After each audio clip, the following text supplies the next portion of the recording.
Hello friends, welcome back to my channel. तो आज के वीडियो में हम कुरान बुक का चैप्टर 65 सूरह अत-तलाक को हिंदी में सुनेंगे। ऐ नबी, जब तुम लोग स्त्रियों को तलाक दो तो उन्हें तलाक उनकी इद्दत के हिसाब से दो और इद्दत की गणना करो और अल्लाह का डर रखो जो तुम्हारा रब है। उन्हें उनके घरों से न निकालो, न वे स्वयं निकले, सिवाय इसके कि वे कोई स्पष्ट अशोभनीय कर्म कर बैठे। ये अल्लाह की नियत की हुई सीमाएं हैं और जो अल्लाह की सीमाओं का उल्लंघन करे तो उसने स्वयं अपने आप पर जुल्म किया। तुम नहीं जानते, कदाचित इस तलाक के पश्चात अल्लाह कोई सूरत पैदा कर दे, फिर जब वे अपनी नियत इद्दत को पहुँचे तो या तो उन्हें भली रीति से रोक लो या भली रीति से अलग कर दो और अपने में से दो न्याय प्रिय आदमियों को गवाह बना दो और अल्लाह के लिए गवाही को दुरुस्त रखो। इसकी नसीहत उस व्यक्ति को की जाती है जो अल्लाह और अंतिम दिन पर ईमान रखेगा।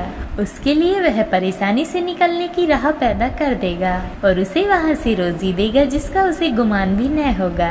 जो अल्लाह पर भरोसा करे वह उसके लिए काफी है। निश्चय ही अल्लाह अपना काम पूरा करके रहता है। अल्लाह ने हर चीज का एक अंदाजा नियत कर रखा है। और तुम्हारी स्त्रियों में से जो मासिक धर्म से निराश हो चुकी है, यदि तुम्हें संदेह हो तो उनकी इद्दत 3 मास है और इसी प्रकार उनकी भी जो अभी रजस्वला नहीं हुई और जो गर्भवती स्त्रियां हो उनकी इद्दत उनके शिशु प्रसव तक है। जो कोई अल्लाह का डर रखेगा उसके मामले में वह आसानी पैदा कर देगा। यह अल्लाह का आदेश है जो उसने तुम्हारी ओर उतारा है। और जो कोई अल्लाह का डर रखेगा उससे वह उसकी बुराइयां दूर कर देगा और उसके प्रतिदान को बड़ा कर देगा। अपनी हैसियत के अनुसार जहाँ तुम स्वयं रहते हो उन्हें भी उसी जगह रखो और उन्हें तंग करने के लिए उन्हें हानि न पहुँचाओ। और यदि वे गर्भवती हो तो उन पर खर्च करते रहो जब तक कि उनका शिशु प्रसव न हो जाए। फिर यदि वे तुम्हारे लिए शिशु को दूध पिलाए तो तुम उन्हें उनका पारिश्रमिक दो और आपस में भली रीति से परस्पर बातचीत के द्वारा कोई बात तय कर लो। और यदि तुम दोनों में कोई कठिनाई हो तो फिर कोई दूसरी स्त्री उसके लिए दूध पिला देगी। और यदि तुम दोनों में कोई कठिनाई हो तो फिर कोई दूसरी स्त्री उसके लिए दूध पिला देगी। चाहिए कि समाई अर्थात सामर्थ्य वाला अपनी समाई के अनुसार खर्च करे और जिसे उसकी रोजी नपी तुली मिली हो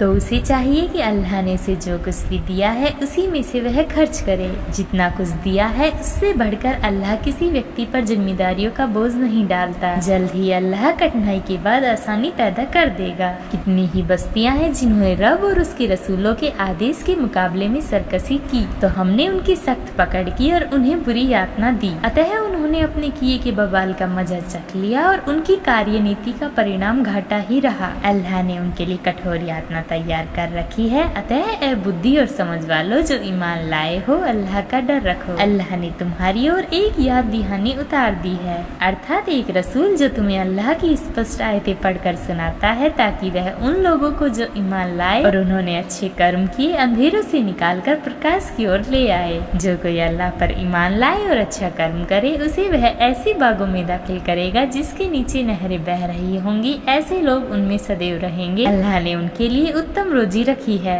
अल्लाह ही है जिसने 7 आकाश बनाए और उन्हीं के सदृश धरती भी। उनके बीच उसका आदेश उतरता रहता है ताकि तुम जान लो कि अल्लाह को हर चीज की सामर्थ्य प्राप्त है और यह है कि अल्लाह हर चीज को अपनी ज्ञान परिधि में लिए हुए है।